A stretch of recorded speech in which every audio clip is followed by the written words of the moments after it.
സജി ചെറിയാനെതിരായ ആരോപണത്തിൽ ഉറച്ചു നിൽക്കുന്നുവെന്ന് ബിനു ചുള്ളിയിൽ.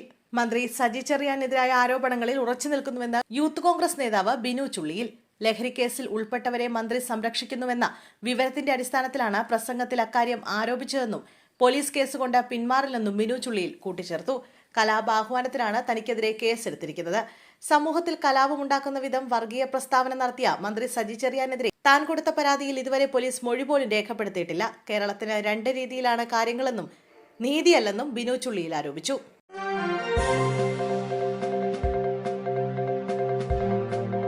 കഞ്ചാവ് വേട്ടയ്ക്കിടെ എക്സൈസ് ഉദ്യോഗസ്ഥരെ കാറിടിപ്പിച്ച് കൊല്ലാൻ ശ്രമം.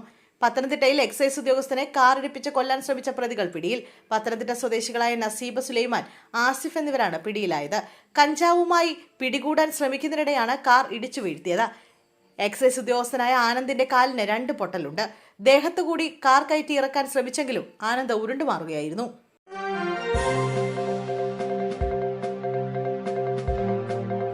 കോട്ടയം മെഡിക്കൽ കോളേജ് ആശുപത്രിക്ക് മുന്നിൽ കൂട്ടത്തല്ല്. കോട്ടയം മെഡിക്കൽ കോളേജ് ആശുപത്രിക്ക് മുന്നിൽ സംഘർഷം. ആംബുലൻസ് ഡ്രൈവർമാരും ബൈക്ക് യാത്രക്കാരും തമ്മിലായിരുന്നു സംഘർഷമുണ്ടായത്. ഇന്നലെ രാത്രിയിലായിരുന്നു സംഭവം. ബൈക്ക് ഓവർടേക്ക് ചെയ്തതിനെ ചൊല്ലിയുള്ള തർക്കമാണ് കൂട്ടത്തല്ലിൽ കലാശിച്ചത്. ആക്രമണത്തിൽ പരിക്കേറ്റ ബൈക്ക് യാത്രികരായ അയ്മന സ്വദേശികളായ 2 പേരെ ആശുപത്രിയിൽ പ്രവേശിപ്പിച്ചു. സംഘർഷവുമായി ബന്ധപ്പെട്ട 3 ആംബുലൻസ് ഡ്രൈവർമാരെ പോലീസ് കസ്റ്റഡിയിലെടുത്തു.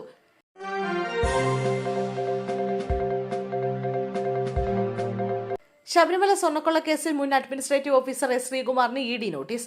ശബരിമല സ്വർണ്ണക്കൊള്ളക്കേസിൽ ശബരിമല മുൻ അഡ്മിനിസ്ട്രേറ്റീവ് ഓഫീസർ എസ് ശ്രീകുമാറിന് എൻഫോഴ്സ്മെന്റ് ഡയറക്ടറേറ്റിന്റെ നോട്ടീസ്.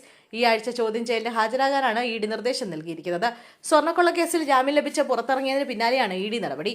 ഇക്കഴിഞ്ഞ ജനുവരി 29-നായിരുന്നു ശ്രീകുമാറിന് ജാമ്യം ലഭിച്ചത്. കൊല്ലം വിജിലൻസ് കോടതിയായിരുന്നു ജാമ്യം അനുവദിച്ചത്. ദ്വാരപാലക കേസിൽ മാത്രമാണ് ശ്രീകുമാർ പ്രതി. കർശന ഉപാധികളോടെയാണ് കോടതി ജാമ്യം അനുവദിച്ചത്. അറസ്റ്റിലായി 43-ാം ദിവസമാണ് ജാമ്യം ലഭിച്ചത്.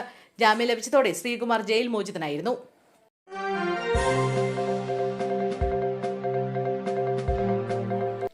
മറിയ ഉമ്മൻ സ്ഥാനാർത്ഥിയാകുമോ?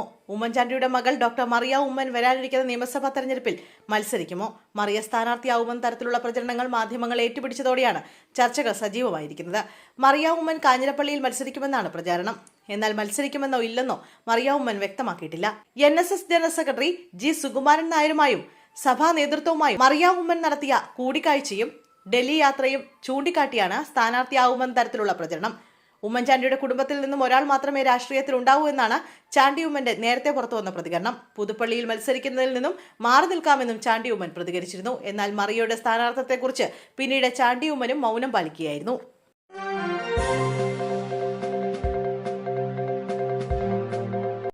നിയമസഭയിൽ സംഘർഷാവസ്ഥ. ഭരണപക്ഷവും പ്രതിപക്ഷവും ഇരിപ്പിടങ്ങളിൽ നിന്നും എഴുന്നേറ്റ് സഭയുടെ ഇരുവശത്തുമായി നിലയുറപ്പിച്ചതോടെ സഭ അക്ഷരാർത്ഥത്തിൽ സ്തംഭിച്ചു. മന്ത്രിമാർ സംസാരിക്കാൻ പ്രതിപക്ഷ ബഹളം കാരണം കഴിഞ്ഞില്ല. വിദ്യാഭ്യാസ മന്ത്രി വി ശിവൻകുട്ടി സംസാരിക്കുന്നതിനിടെ പ്രതിപക്ഷ MLA-മാരായ അൻവർ സാദിത്തും സനീഷ് കുമാർ സ്പീക്കർ AN ഷംസീറിന്റെ ഇരിപ്പിടത്തിലേക്ക് അതിക്രമിച്ച് കയറാൻ ശ്രമിച്ചതോടെയാണ് സംഘർഷം രൂക്ഷമായത്. ഇതോടെ സുരക്ഷാ ഉദ്യോഗസ്ഥരെത്തി സ്പീക്കറെ ഇരിപ്പിടത്തിൽ നിന്നും മാറ്റി.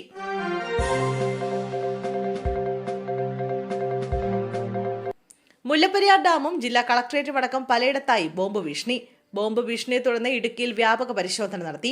ഇമെയിൽ വഴി വന്ന ഭീഷണി സന്ദേശമാണ് പരിശോധനയ്ക്ക് കാരണം. ഇടുക്കി ജില്ലാ കളക്ടറേറ്റ്, മുട്ടം കോടതി, ഇടുക്കി ഡാം, മുല്ലപ്പെരിയാർ ഡാം എന്നിവിടങ്ങൾക്കാണ് നിലവിൽ ബോംബ് ഭീഷണിയുള്ളത്.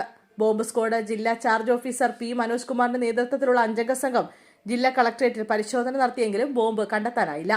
ഭീഷണി നേരിടുന്ന മറ്റിടങ്ങളിലും പോലീസും ബോംബ് സ്ക്വാഡും പരിശോധന നടത്തുന്നുണ്ട്. ജില്ലാ കളക്ടറേറ്റിൽ ബോംബ് കണ്ടെത്താൻ വൈദഗ്ധ്യം നേടിയ മാഗി, ഡോളി തുടങ്ങിയ നായകളെയാണ് പരിശോധനയ്ക്കായി നിയോഗിച്ചത്. കളക്ടറേറ്റിലും ബോംബ് സ്ക്വാഡ് പരിശോധന തുടരുകയാണ്.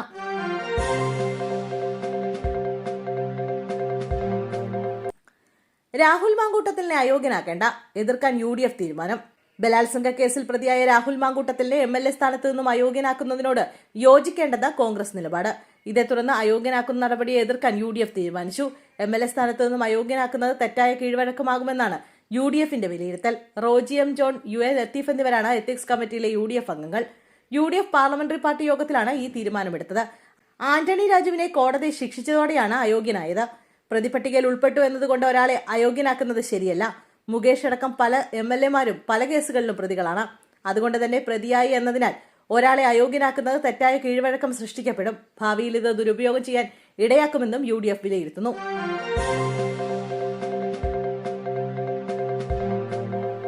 CJ റോയിയുടെ മരണത്തിൽ അന്വേഷണം ഊർജിതമാക്കി. കോൺഫിഡന്റ് ഗ്രൂപ്പ് ഉടമയും പ്രമുഖ വ്യവസായിയുമായ ഡോക്ടർ CJ റോയിയുടെ മരണത്തിൽ അന്വേഷണം ഊർജിതമാക്കി പ്രത്യേക സംഘം. റോയ് മരിച്ച സമയത്ത് കോൺഫിഡന്റ് ഗ്രൂപ്പ് ഓഫീസിലുണ്ടായിരുന്ന ആദായ നികുതി ഉദ്യോഗസ്ഥരുടെ മൊഴി ഇന്ന് വീണ്ടും രേഖപ്പെടുത്തും. റോയിയുടെ ഓഫീസിലെ ജീവനക്കാരുടെ മൊഴി ഇന്നലെ രേഖപ്പെടുത്തിയിരുന്നു. റോയിയുടെ ഓഫീസ് പ്രവർത്തിക്കുന്ന ഭാഗത്തെ CCTVകൾ പ്രവർത്തനരഹിതമാക്കിയത് എന്തിനാണെന്നും ഉദ്യോഗസ്ഥർ ആരാഞ്ഞു. റോയിയുടെ സാമ്പത്തിക ഇടപാടുകൾ സംബന്ധിച്ച് വിശദമായ പരിശോധനയും തുടങ്ങിയിട്ടുണ്ട്. റിയൽ എസ്റ്റേറ്റ് മേഖലയുമായി ബന്ധപ്പെട്ട റോയിയുടെ പ്രവർത്തനങ്ങളും പരിശോധിക്കുന്നുണ്ട്. CJ റോയിയുടെ വിശദമായ പോസ്റ്റ്മോർട്ടം റിപ്പോർട്ട് ഇന്ന് വരുമെന്നാണ് പ്രതീക്ഷിക്കപ്പെടുന്നത്.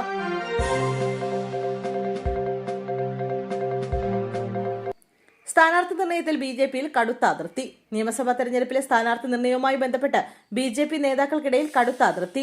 കോർ കമ്മിറ്റിയിലെ അംഗങ്ങളോട് കൂടിയാലോചന നടത്താതെയാണ് BJP സംസ്ഥാന അധ്യക്ഷൻ രാജീവ് ചന്ദ്രശേഖർ തീരുമാനമെടുക്കുന്നതെന്നാണ് ആരോപണം.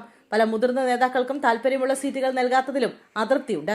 BJP ദേശീയ അധ്യക്ഷൻ നിതിൻ നബീൻ കേരളത്തിലെത്താനിരിക്കെയാണ് നേതാക്കൾക്കിടയിൽ അതൃപ്തി പുകയുന്നത്. നിയമസഭാ തെരഞ്ഞെടുപ്പിലേക്കുള്ള സ്ഥാനാർത്ഥി പ്രഖ്യാപനം ഏറ്റവും ആദ്യം നടത്തുന്ന മുന്നണി NDA ആയിരിക്കുമെന്നായിരുന്നു അവകാശവാദം. എന്നാൽ ഇതിൽ കൃത്യമായ ഒരു തീരുമാനത്തിലെത്താൻ നേതൃത്വത്തിന് ആയിട്ടില്ല. അതിനുള്ള പ്രധാന കാരണമായി ആരോപിക്കപ്പെടുന്നത് മുതിർന്ന നേതാക്കളുമായി ഇക്കാര്യം സംബന്ധിച്ച് ചർച്ച നടത്തിയിട്ടില്ല എന്നതാണ്.